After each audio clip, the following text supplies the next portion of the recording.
بسم اللہ الرحمن الرحیم۔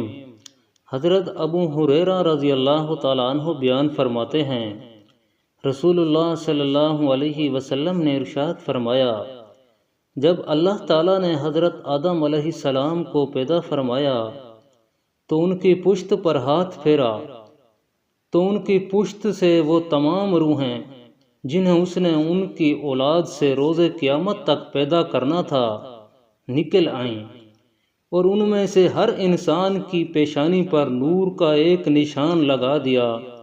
پھر انہیں آدم علیہ السلام پر پیش کیا تو انہوں نے عرض کیا، میرے پروردگار یہ کون ہیں؟ فرمایا، تمہاری اولاد۔ پس انہوں نے ان میں سے ایک شخص کو دیکھا تو اس کی پیشانی کا نشان انہیں بہت اچھا لگا، تو حضرت آدم علیہ السلام نے عرض کیا، میرے پروردگار یہ کون ہیں؟ فرمایا، داؤد علیہ السلام۔ تو انہوں نے عرض کیا، میرے پروردگار، آپ نے اس کی کتنی عمر مقرر فرمائی ہے؟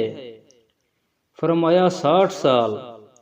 حضرت آدم علیہ السلام نے عرض کیا، میرے پروردگار، میری عمر سے 40 سال اسے مزید عطا فرما دے۔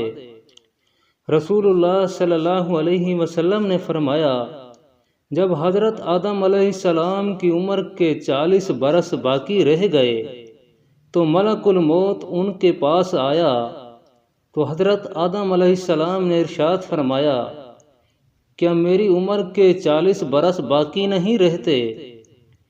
اس پر اس نے جواب دیا، کیا آپ نے وہ اپنے بیٹے حضرت داؤد علیہ السلام کو نہیں دیے تھے؟ حضرت آدم علیہ السلام نے انکار کر دیا۔ اسی طرح اس کی اولاد نے بھی انکار کیا۔